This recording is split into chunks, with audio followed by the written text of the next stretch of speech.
Part 2.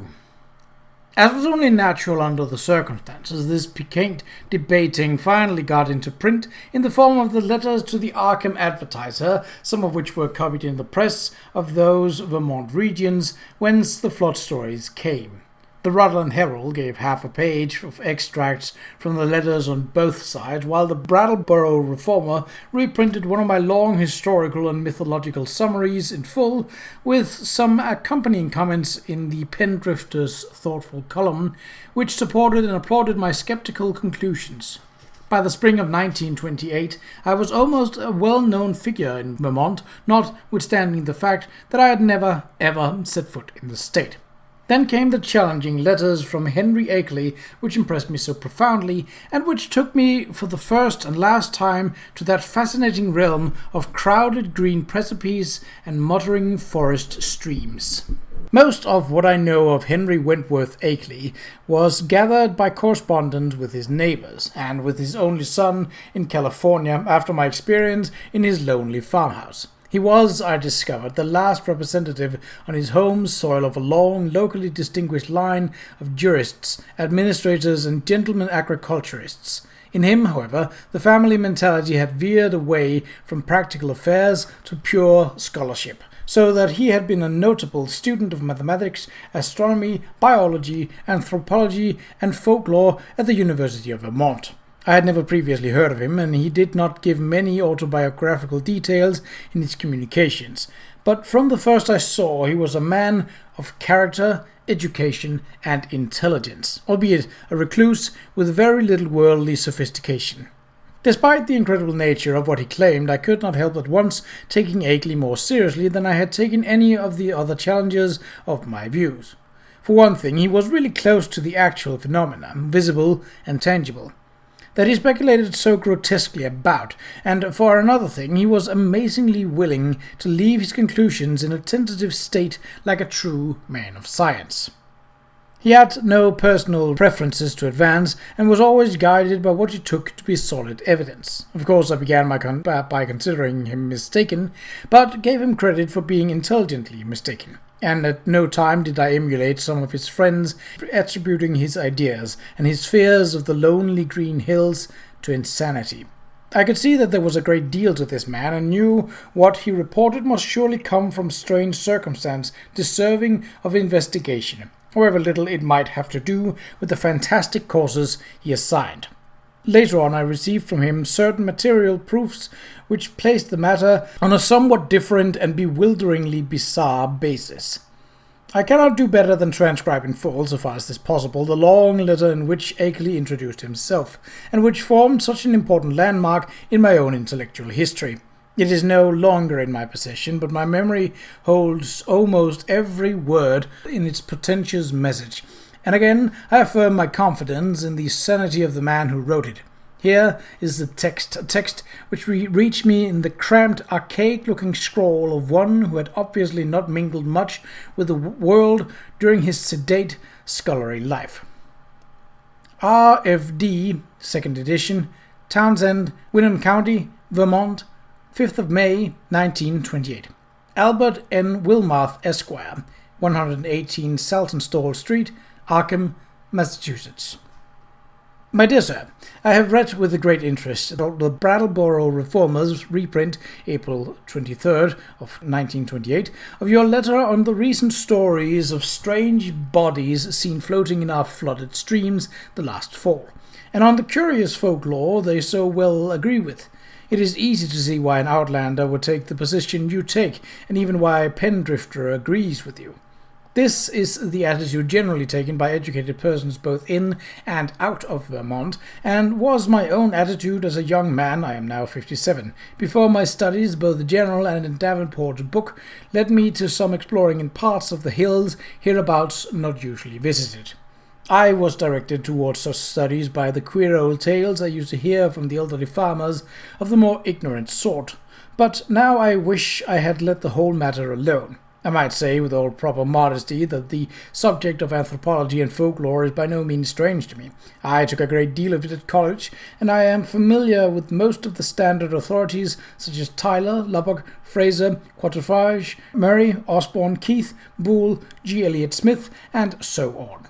It is no news to me that tales of hidden races are as old as all of mankind.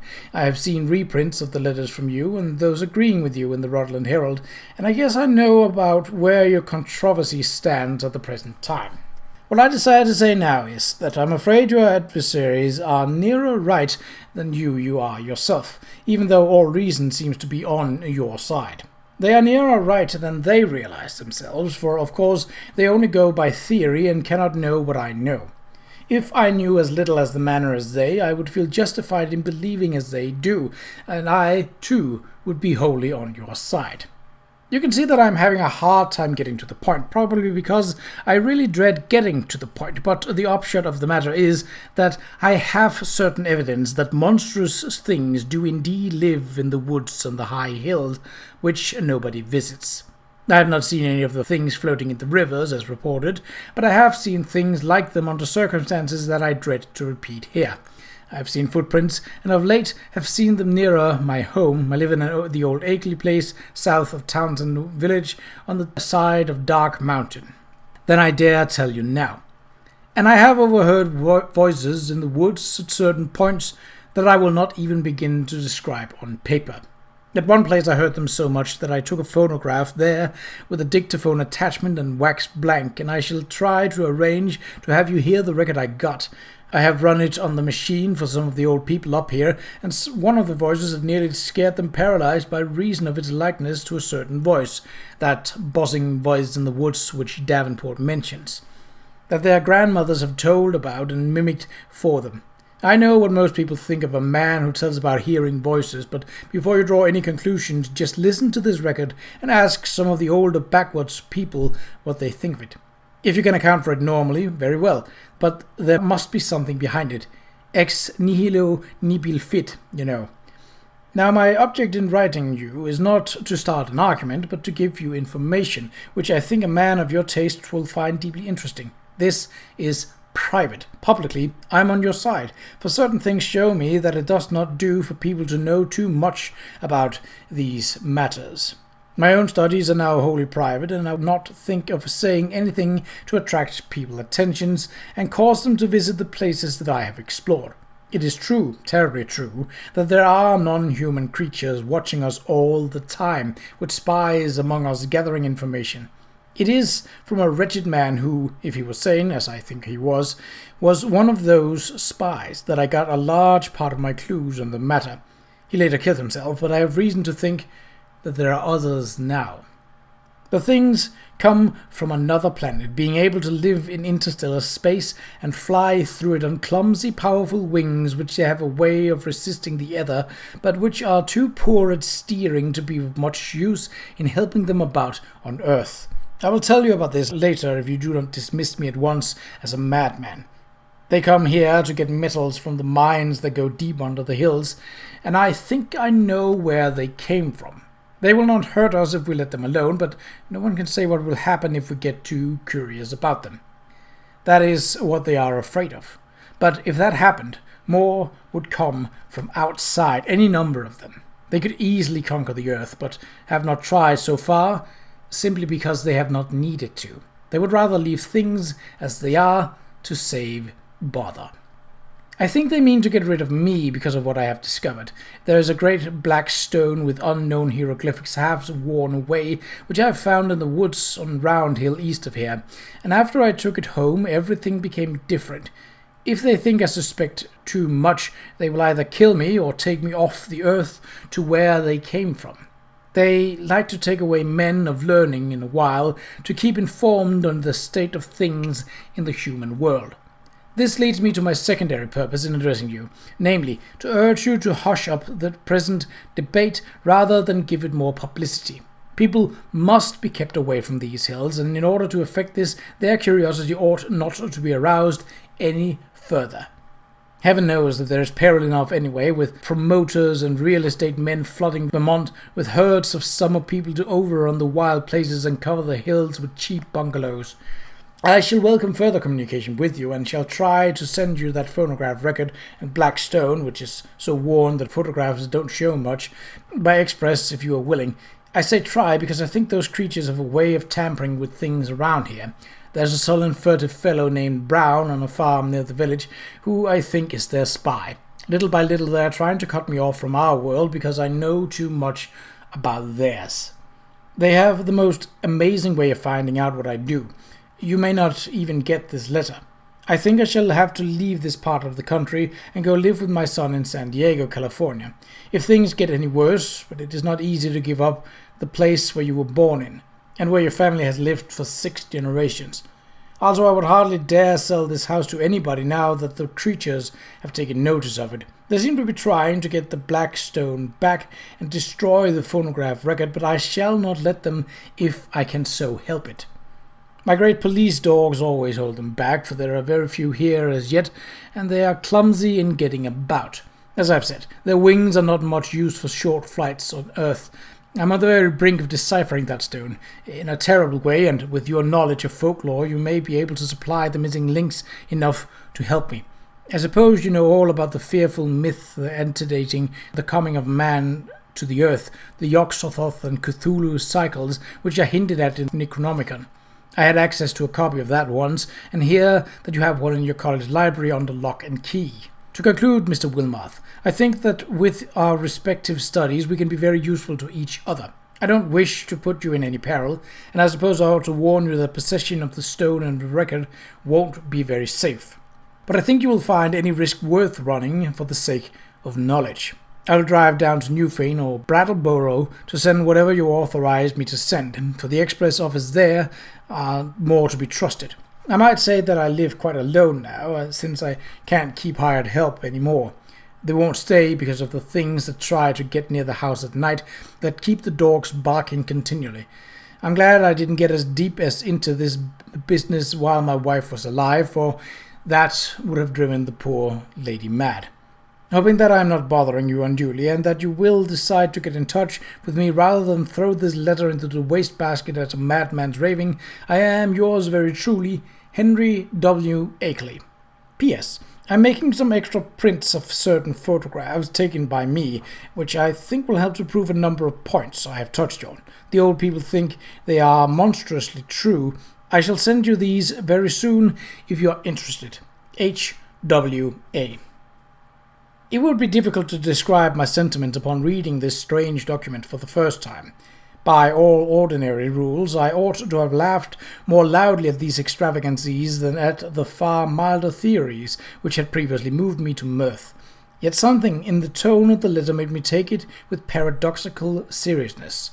Not that I believed for a moment in the hidden race from the stars which my correspondent spoke of, but that after some grave preliminary doubts I grew to feel oddly sure of his sanity and his sincerity, and of his confrontation by some genuine though singular and abnormal phenomenon which he could not explain except in this very imaginative way.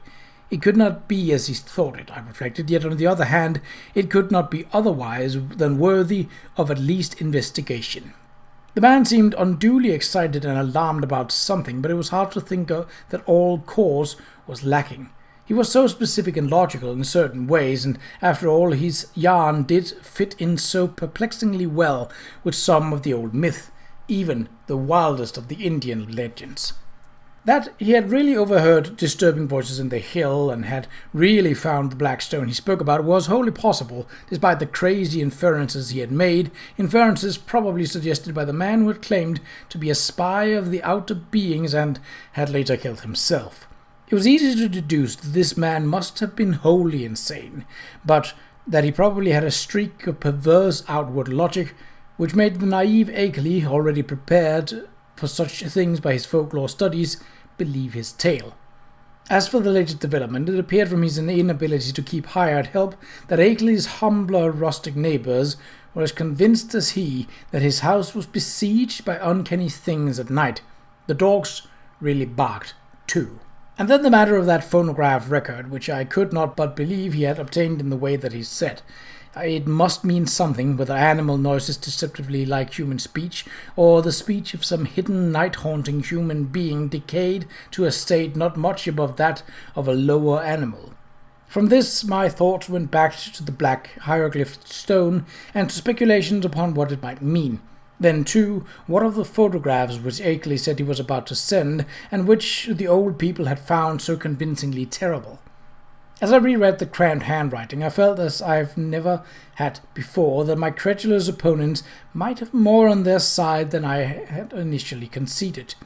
After all, there might be some queer and perhaps hereditarily misshapen outcasts in those shunned hills, even though no such race of star-born monsters as folklore claimed.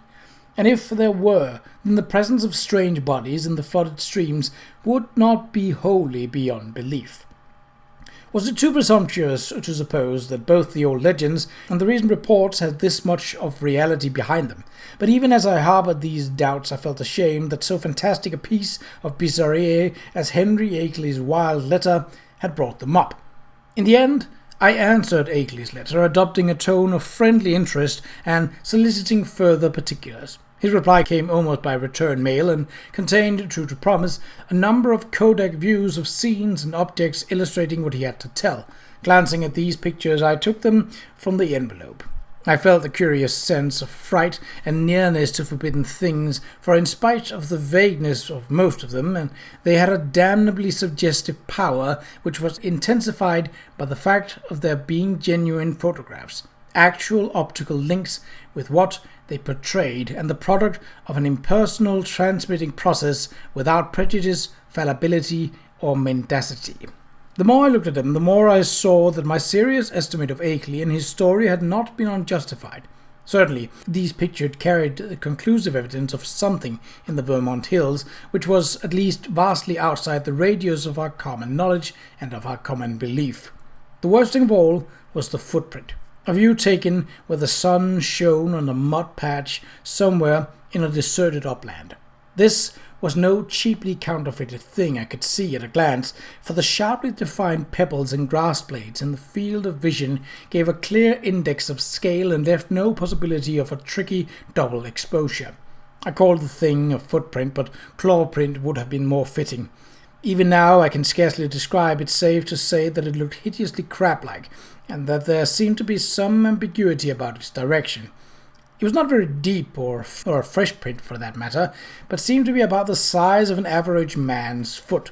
From the central pads, pairs of saw-toothed nippers projected in opposite directions, quite baffling as to function, if indeed the whole object were exclusively an organ of locomotion. Another photograph, evidently a time exposure taken in deep shadow, was of the mouth of a woodland cave with a boulder of rounded regularity choking the aperture. On the bare ground in front of it one could just discern a dense network of curious tracks, and when I studied the picture with a magnifier I felt uneasily sure that the tracks were like the one in the other view. A third picture showed a druid-like circle of standing stones on the summit of a wild hill. Around the cryptic circle the grass was very much beaten down and worn away, though I could not detect any footprints within, even with the glass. The extreme remoteness of the place was apparent from the veritable sea of tenantless mountains which formed a background and stretched away toward a misty horizon.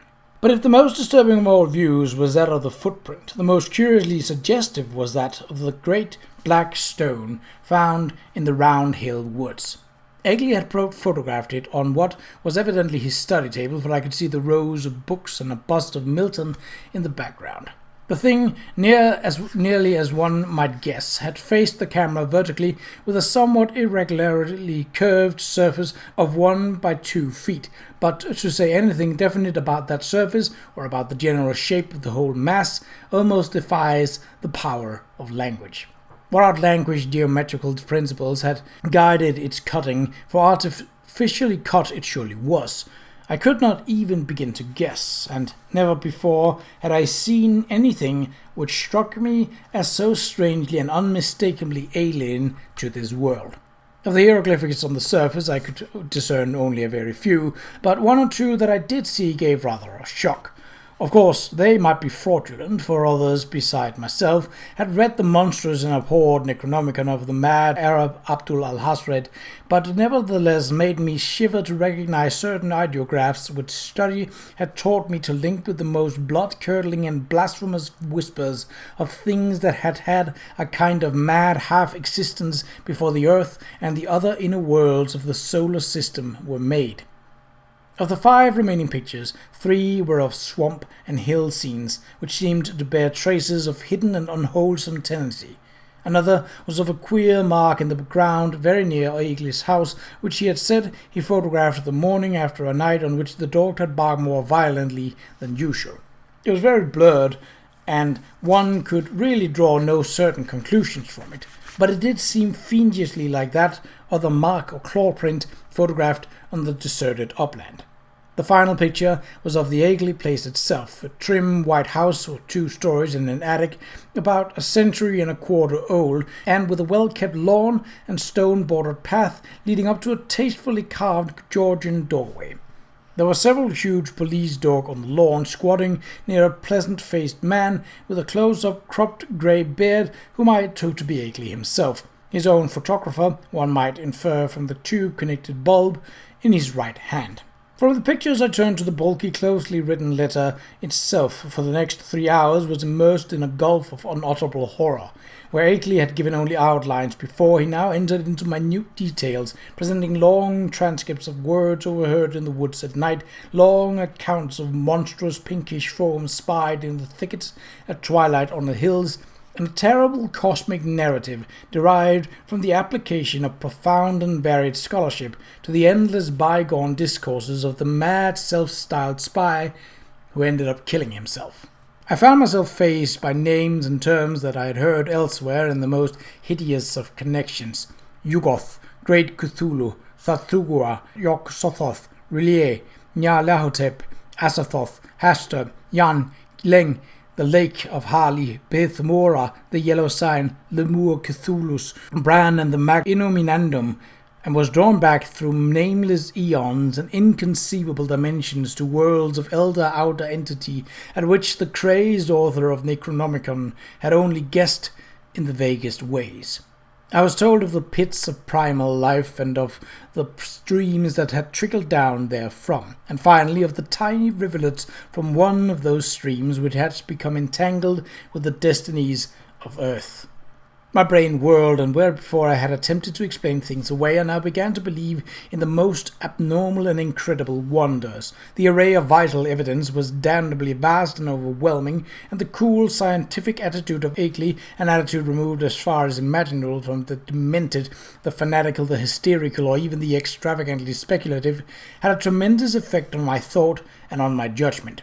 By the time I laid the frightful letter aside, I could understand the fears he had come to entertain, and was ready to do anything in my power to keep people away from those wild, haunted hills.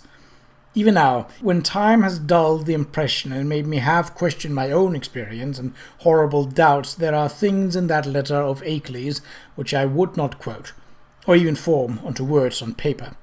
I am almost glad that the letter and the record and photographs are gone now, and I wish, for reasons I shall soon make clear, that the new planet beyond Neptune had not been discovered. With the reading of that letter, my public debating about the Vermont horror permanently ended. Arguments from opponents remained unanswered or put off with promises, and eventually the controversy petered out into oblivion. During late May and June, I was in constant correspondence with Eagly, though once in a while a letter would be lost, so that we would have to retrace our ground and perform considerable laborious copying. What we were trying to do as a whole was to compare notes on the matters of obscure mythological scholarship and arrive at a clearer correlation of the Vermont horrors with the general body of a primitive world legend. For one thing, we virtually decided that these morbidities and the hellish Himalayan Migo were one and the same order of incarnated nightmares. There were also absorbing zoological conjectures, which I would have referred to Professor Dexter in my own college, but for Eagly's imperative command to tell no one of the matter before us. If I seem to disobey that command now, it is only because I think that this stage as a warning about those farther Vermont hills and about those Himalayan peaks which bold explorers are more and more determined to ascend is more conducive to public safety than silence would ever be. One specific thing we are leading up to was a deciphering of the hieroglyphs on that infamous black stone, a deciphering which might well place us in possession of secrets deeper and more dizzying than any formerly known to man.